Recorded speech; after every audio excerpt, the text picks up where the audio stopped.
meat slicer. First off, the overall dimensions. From left to right. So the length of 18.5 inches. 18.5 inches applies between the left and right legs. With the measurements for the bottom base of the slicer, we have a length of 17.25 inches. And depth, we have 12.5 inches.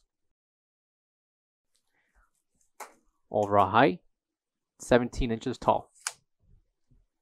Coming to the left side will be a gauge to adjust the thickness of the slices that is being dispensed through this plate.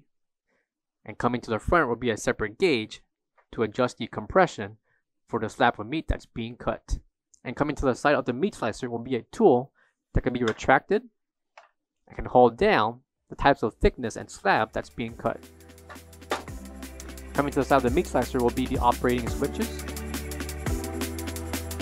And in the back will be the ETL certification.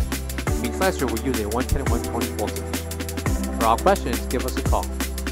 Or visit our website, coolerdepotUSA.com for more information on this part.